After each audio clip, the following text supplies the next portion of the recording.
Hello, I'm Jashikins, and welcome to another episode of Jash Reads. Tonight, we are continuing with Animorphs number 8, The Alien by Kay Applegate. And yes, folks, this is Animorphs After Dark. Not because there's mature material or anything, but because it's dark outside. I know I need to improve my humor, I know. One of these days. But it's been 32 years so far and I still haven't told a good joke, so let's really not go holding our breaths, eh? So, let's get started. Ding, ding, ding, ding. Oh yeah. Yeah. Height of humor there.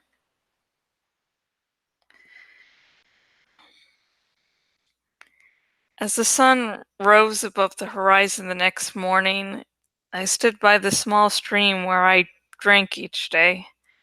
Rough grasses mixed with fallen leaves and pine needles ran right down to the water. The sun was just barely visible through a gap in the forest trees. From the water that gave birth to us, I said, and dipped my right forehoof into the water. It was the beginning of the morning ritual. From the grass that feeds us, I said, and moved back to crush a small tuft of grass beneath the same hoof. For the freedom that unites us, I spread my arms wide. We rise to the stars. I looked with all four of my eyes at the rising sun. I sighed. This was really pretty pointless. I had never been a big believer in all the rituals. I mean, if you're going to be a warrior, you have to do it. And and any artist who gets caught rushing through the ritual is verbally reprimanded. But still, I was about 1 billion Earth miles from my home world. It was hard to see why I should still be acting like a good little warrior cadet. I was all alone among aliens. Who cared if I performed the rituals? I bowed low. Freedom is my only cause. Duty to the people, my only guide. Obedience to my prince, my only glory. I hesitated. Tobias had landed in the tree above. The destruction of my enemies, my most solemn vow. I straightened up again, then assumed the fighting stance. I, Eximly Isgorth Ithil, Andalite warrior cadet, offer my life. With that, I drew my tail blade forward and pressed it against my own throat. Then I relaxed my tail. This was the part of the ritual that called for contemplation. You were supposed to think about the parts of the ritual and ask yourself if you were living up to all of it. The destruction of my enemies, my most solemn vow, that was the part that stayed in my thoughts. I had not destroyed my enemy. My enemy was terrible and powerful, and if I tried to destroy him, I would be the one killed. But that did not matter. What mattered was the enemy, the creature who had murdered my brother, not in battle, but as he lay almost helpless. It was the humans who told me the rest of Alfangor's story. As the dome went crashing into Earth's sea, my brother's fighter was damaged by the Yerks. He landed in an abandoned construction site. There were 5 human youths passing by: Jake, Cassie, Marco, Rachel, and Tobias. Halfangor was dying, and he knew that Earth was now defenseless. He told the 5 youths about the Yeerk threat, and then he did what he should not have done. He gave them a weapon to fight the Yeerks. He gave them the Andalite power to morph. Never in all of history has any non-Andalite been given the power to morph. It's against our major law, the law of Zero's kindness.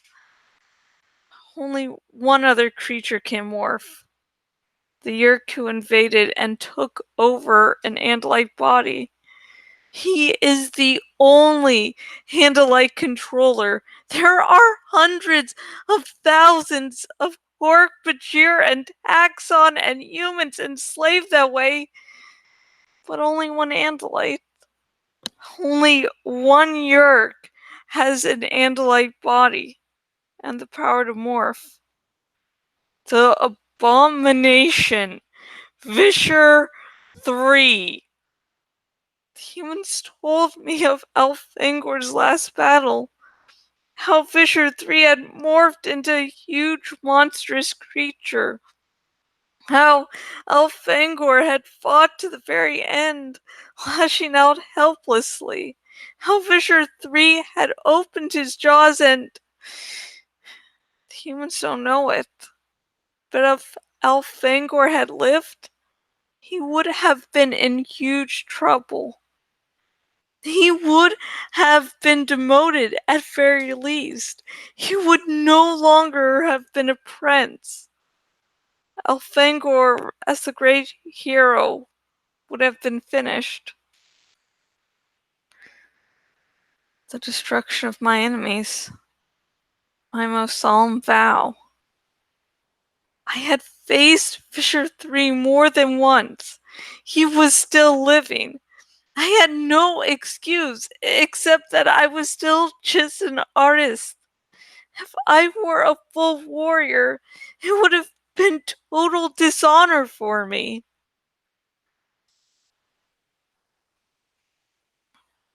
Elfangor would have had the courage. If it had been me killed by Visher 3, Elfangor would have gone right after him. But I guess I'm not Elfangor. Hey, Axeman, what's up? I am fine, Tobias. I said, actually, I was not fine. Tobias being there reminded me that I had something planned for this morning, and I was nervous. Maybe that's why the morning ritual had not left me feeling calm, like it was supposed to. I was planning to do something very frightening. I was planning to go to school. Not to be too curious or anything, but what was that you were doing? I've seen you do it before. The morning ritual. It reminds a warrior to be humble and to serve the people. Sounds good, Tobias said. Yikes! Axe, don't step back. In fact, don't move at all. What is wrong? I asked. Don't you hear that? I listened. That rattling, hissing sound? I've heard that before. It's a rattlesnake right by your leg. They're poisonous, you know. No, I didn't know. I turned to face the snake. I saw it coiled in the leaves, What I did not see was when it struck. It was too fast to see, let alone avoid. Luckily, the fangs hit my hoof.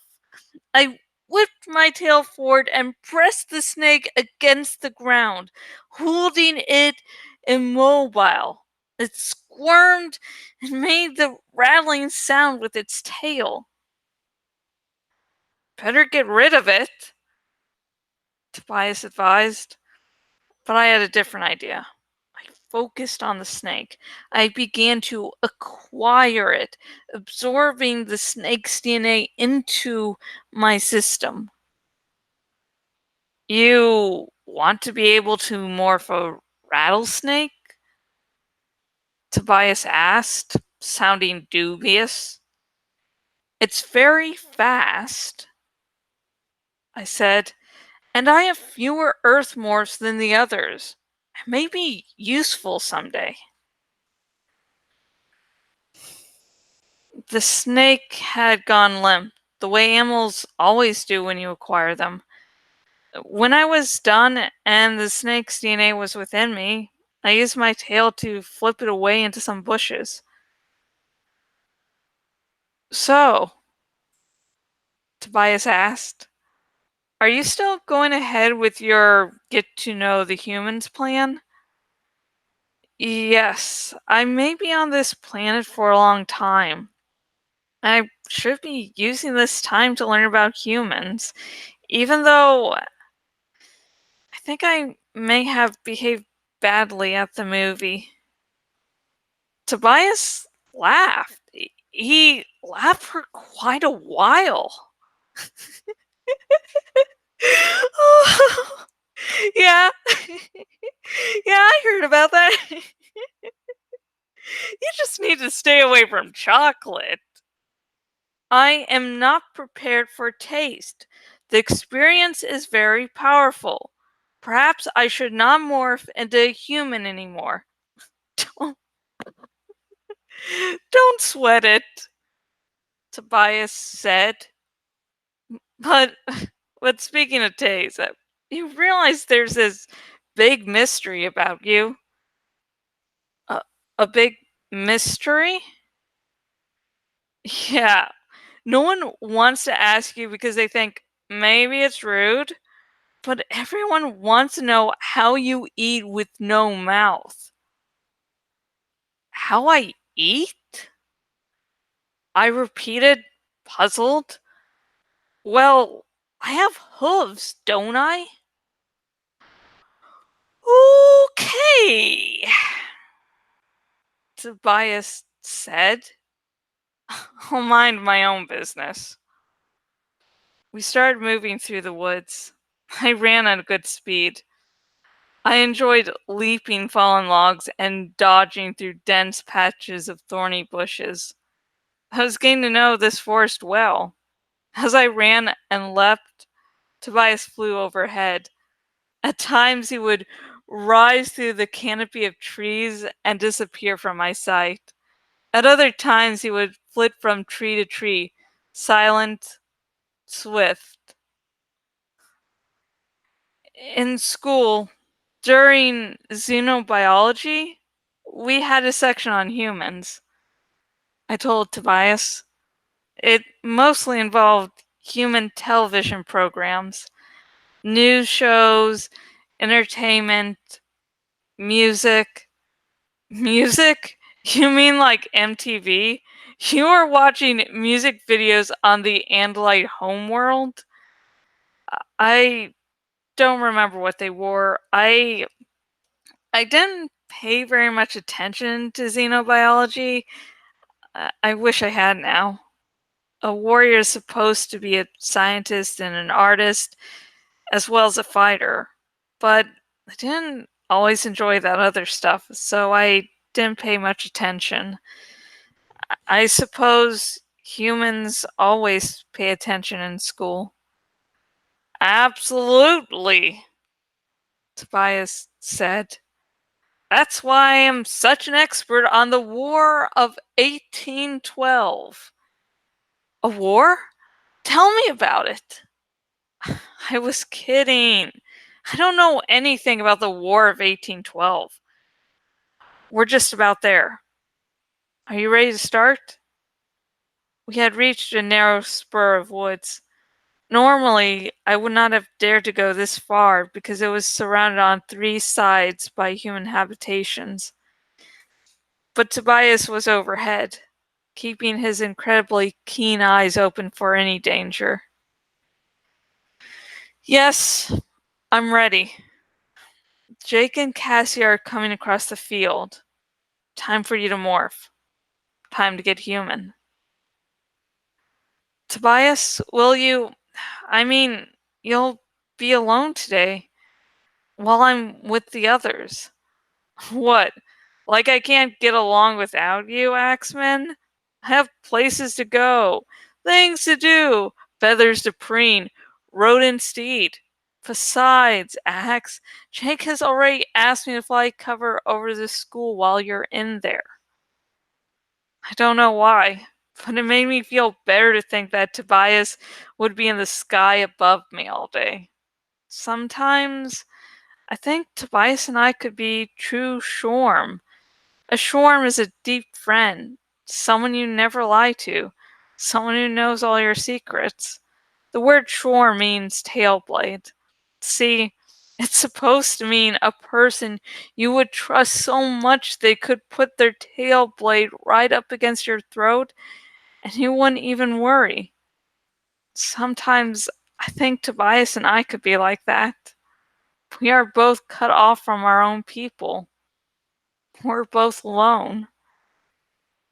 But if we were friends, I would have no secrets from Tobias. And even though he was a hawk in form, he was still a human. And I am an Andalite. And no matter how much I sometimes wished for a real friend, there had to be a wall between my people and the humans. Between me and the humans. Getting too close to any alien species is a mistake. We are taught that. We may protect them, defend them, care for them, but they can never be deep friends. And that's the end of that lovely chapter where Axe is like, I want to be great friends with my friend Tobias here, yo, but then I couldn't lie. So, yeah, happy times in this series.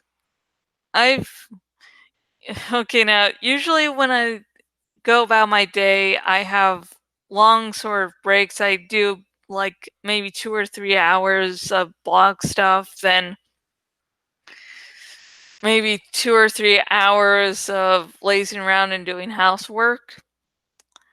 And there's been some stuff I couldn't really take as many long breaks as I wanted to, so part of the reason it's late and part of the reason I've been rushing around for the last few hours. So sorry about the yawning.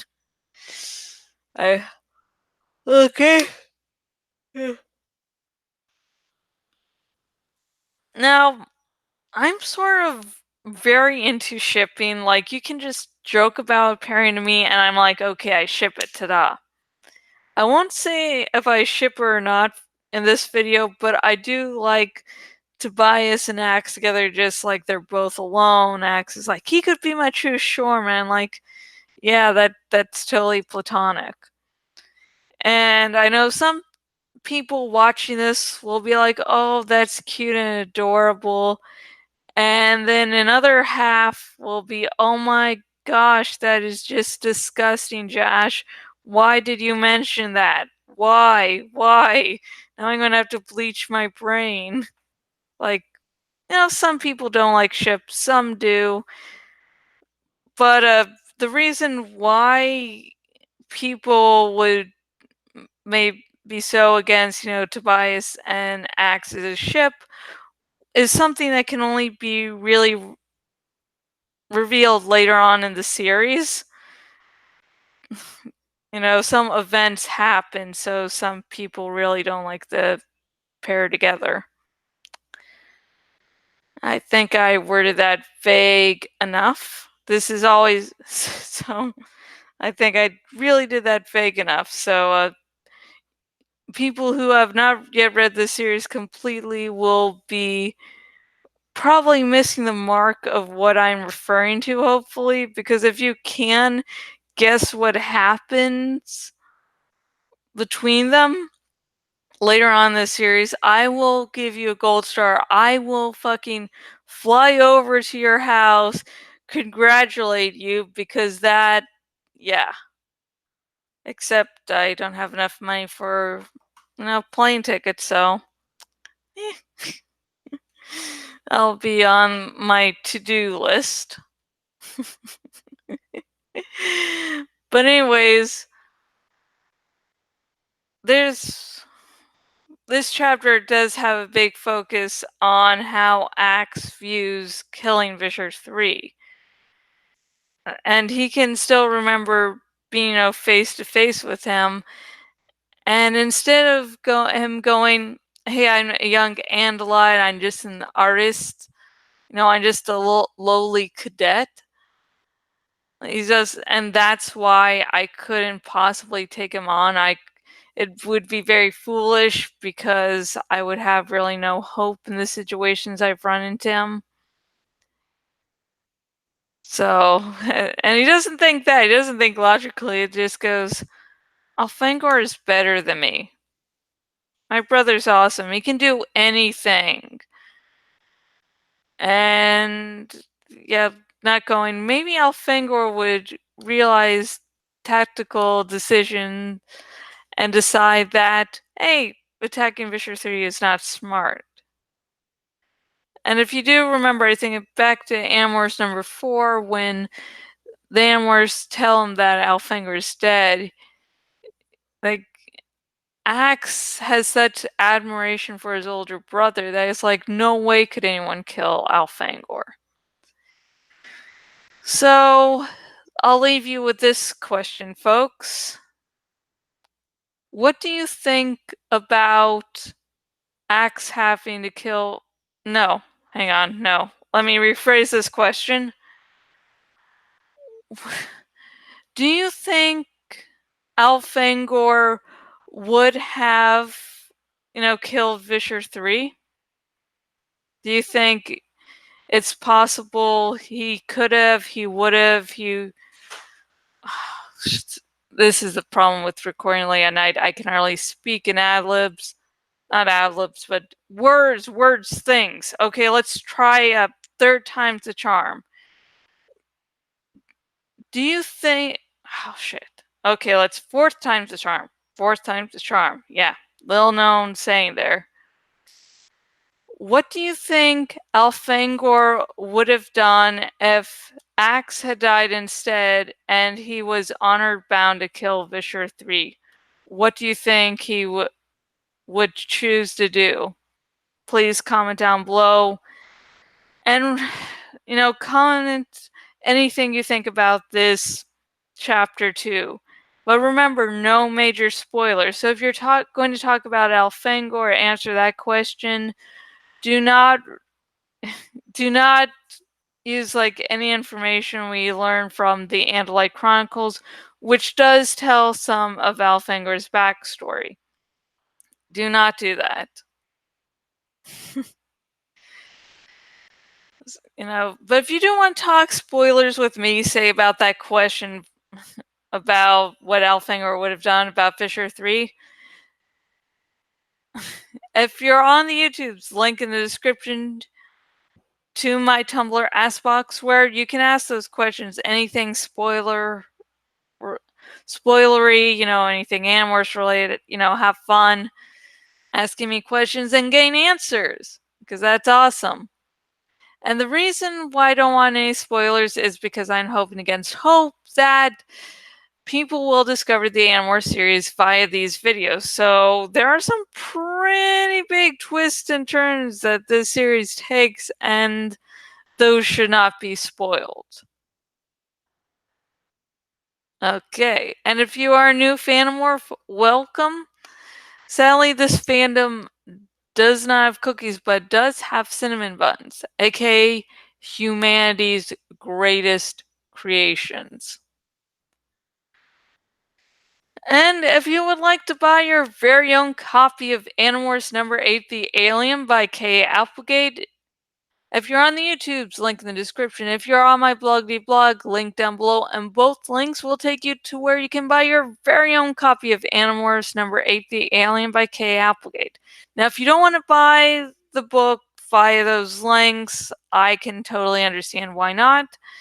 However, if you do buy from those links, you one, get your very own copy of Animorphs #8 The Alien by K. Applegate. 2, help support K. Applegate. 3, help support me and this blog.